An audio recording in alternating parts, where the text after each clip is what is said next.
अब आपको सीधा आजमगढ़ लिए चलते हैं, जहां पर यूपी के सीएम योगी आदित्यनाथ मौजूद हैं, संबोधन दे रहे हैं। सुनिए। श्री अरविंद जायसवाल जी, पूर्व विधायक श्रीमती वंदना सिंह जी, श्रीमती मंजू सरोज जी, श्री अजय सिंह जी, आज के इस कार्यक्रम में उपस्थित बाबा गोरखनाथ मिल्क प्रोड्यूसर कंपनी से जुड़ी हुई सभी यहां की महिला स्वयंसेवी समूह से जुड़ी हुई बहनें, भारतीय जनता पार्टी और सहयोगी दलों से जुड़े हुए सभी पदाधिकारी और उपस्थित बहन और भाइयों, आज ग्राम मिरिया रेड्डा में जो विकास खंड बिलरियागंज में है, मुझे यहां पे बाबा गोरखनाथ मिल्क प्रोड्यूसर कंपनी के स्टीलिंग प्लांट को, जिसे नेशनल डेयरी डेवलपमेंट बोर्ड के द्वारा स्थापित किया गया है, शुभारंभ करते हुए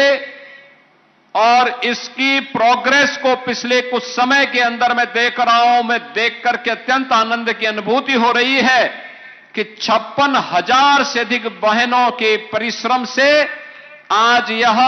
मिल्क प्रोड्यूसर एक आत्मनिर्भरता का नया संदेश दे रहा है। मैं मिल्क प्रोड्यूसर कंपनी के अध्यक्ष श्रीमती नीरज जी को और उनके साथ जुड़ी हुई उन 56,000 से अधिक बहनों का हृदय से अभिनंदन करता हूं कि उन्होंने वह करके दिखाया है जो अन्यों के लिए असंभव होता है। ये सचमुच एक अभिनंदनीय कार्य है। याद रखना, जब एक महिला आत्मनिर्भर होती है तो पूरा परिवार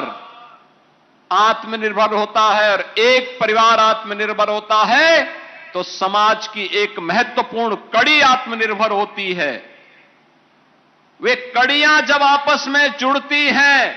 तो राष्ट्र निर्माण की इकाई सशक्त होती है और विकसित भारत की कल्पना तभी साकार होती है। विकसित भारत के लिए इस प्रकार के प्रोड्यूसर और इस प्रकार से महिलाओं का आत्मनिर्भर होना आज की आवश्यकता है, और उसी आवश्यकता को अपनी आंखों से देखने के लिए आज मैं आजमगढ़ में केवल एक कार्यक्रम की दृष्टि से यहां पर आया हूं। जब मेरे पास मिल्क प्रोड्यूसर कंपनी के श्री साहनी जी ने इस बारे में मुझे बताया गोरखपुर में कि हम लोग इस तरीके से आजमगढ़ में एक कार्यक्रम करना चाहते हैं, हमारा ये एक प्रोग्रेस है, क्योंकि जब गोरखपुर में एक कंपनी प्रारंभ हुई थी तब मुझे लगता था कि पता नहीं लोगों के मन में क्या है, और आज मुझे देख करके प्रसन्नता हुई। 1,70,000 लीटर दूध का कलेक्शन, 55 रुपए प्रति लीटर दूध का दाम अन्नदाता किसानों को और गौपालकों को मिले, और यहां से जो दूध यहां पे कलेक्ट होता है उसकी क्वालिटी की गारंटी है, कोई मिलावट नहीं है। इस बात की गारंटी के साथ जब दूध आता है और वह पैसा हमारे अन्नदाता किसान और गौपालकों के पास जाता है तो राष्ट्र निर्माण में हमारा अन्नदाता किसान और गौपालक मजबूती के साथ और मजबूती के साथ लगता है। ये उसी प्रक्रिया को आगे बढ़ाने के लिए आज हम सब आजमगढ़ में आए हैं, क्योंकि आजमगढ़ का अपना महत्व है। और बहनों और भाइयों, आजमगढ़ की जब हम बात करते हैं तो आजमगढ़ ऋषि मुनियों की तपस्या की भूमि रही है। तत्व चिंतकों, विचारकों और देश के स्वाधीनता आंदोलन की भी एक महत्वपूर्ण भूमि के रूप में आजमगढ़ का अपना महत्व रहा है। याद करिए, वीर कुंवर सिंह ने भी इसी आजमगढ़ की धरती को अपने शौर्य के लोहे से तप्त करते हुए फिरंगियों को भागने के लिए मजबूर किया था, वह धरती आजमगढ़ की ही धरती है। और ये हमारा सौभाग्य है। मैं आजमगढ़ से मुख्यमंत्री बनने के बाद नहीं जुड़ा हूं, मुख्यमंत्री बनने के बहुत पहले से मैं आजमगढ़ से जुड़ा रहा हूं। और इसीलिए आजमगढ़ के विकास की बात जब आती है तो हम लोगों ने, भले ही